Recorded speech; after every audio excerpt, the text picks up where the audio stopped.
What is the definition of bliss? I'll give it to you.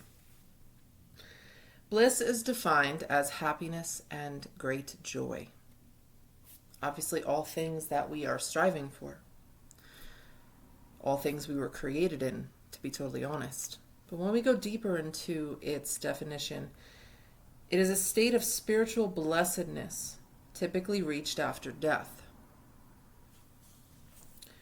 Now, does this mean we have to literally leave our physical vessel to achieve bliss? Absolutely not. I'm going to share with you my channeling on bliss because that is the energy that is coming through right now, and you can reach up and receive it, or you can continue to push it away. Okay? But whether you believe it or not, it's here. It always has been here. You were born from this energy. It exists within you. It exists around you. And you may have fragmented mentally, emotionally, physically, or even soulfully, not spiritually, soulfully, due to various traumas, insecurities, programs, imprints, implants, negative thought forms, and so on. But that doesn't mean that you are separated from bliss. Okay? The old life must go so the new one can emerge. The cost of blissful living is the death of baneful living. Baneful meaning destructive, woeful, and hurtful. Okay? The cost of your new life, this life that you want to live, we all want to be free. We all want to be blissful.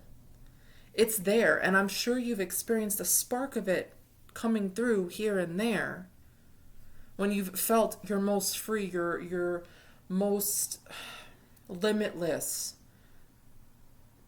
when you did things without this constant mind going, these constant thoughts going about how you should doubt, how you should fear, how you should overprotect and defend yourself and all that stuff.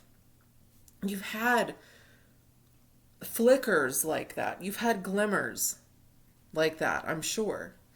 And that's to remind you that your bliss is there. Your blissful spirit exists. The bliss of God's energy is available to you. It lives within you, and you just have to access it by choosing which door you walk through. Which loss are you willing to take in return for the gain?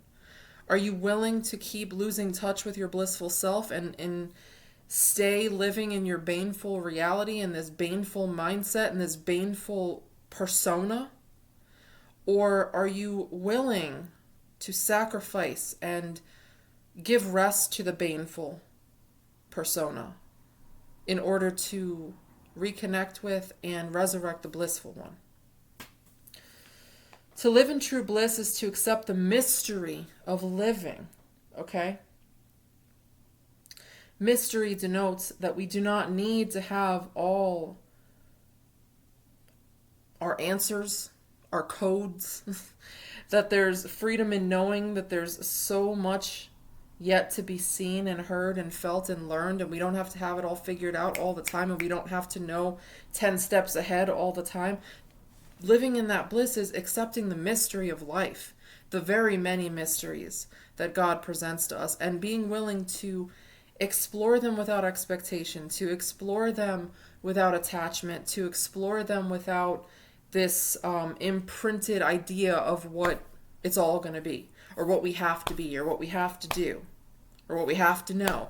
Because you limit yourself from actually knowing and learning and seeing and experiencing and observing and feeling and growing, okay?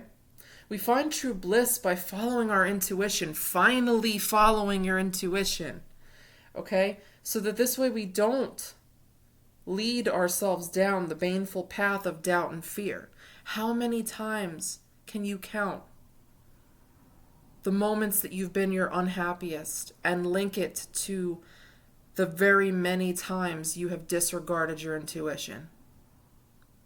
You can live and lead a blissful path when you listen to that inner voice, that spirit, that higher self that knows better, that leads with bliss and love, truth, love, wisdom. when you follow that gut feeling, not with fear, not with hate, not with resentment, not with this defensiveness, but with this part of you that's like, I choose to listen to my intuition because I want to live a life that I feel good about.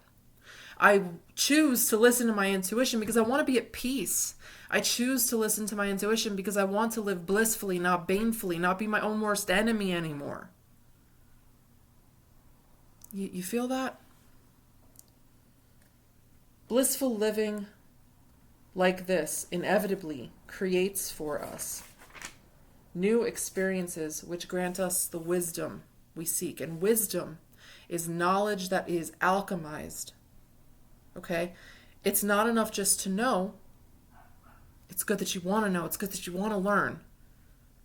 But when we can live in that bliss, that detachment, that joy for living and just experiencing life, listening to that intuition, putting to death the baneful self, we learn so much and we can actually apply it without fear. Because how many of us have learned tons of things, but we don't apply any of it because we're still living in the baneful self? We're choosing the baneful persona that leads with fear and doubt and insecurity. Insecurity. When we could have inner security by living and leading with the blissful self that we were born with. That blissful self that, like I said before, when we were kids, would just run around, and even if we tumbled, we didn't care because we weren't thinking about falling. We weren't thinking about the world hurting us or looking stupid or whatever. Not saying that living in the blissful self means you're not going to make mistakes, or you're not going to fall, or you're not going to tumble. But when you live in the blissful self, you can just laugh it off. You can learn from it. You can be humbled. And even in your grief, even in your mistakes, you can dive in the pool of mystery there. When you make mistakes, you can be like, wow, that's something else I didn't know about myself. I guess I don't have it all figured out. Let's dive deeper into that. And that can be a blissful experience and not a baneful one. Does that make sense? And living blissfully invites peace and fairness because we begin by giving that to ourselves when we just let go of the baneful persona we thought we had to create to survive. Okay? I even did the numerology of the word bliss, okay? And it's immersed in 7 energy, okay? The numerology of, and the number essence of bliss is 7.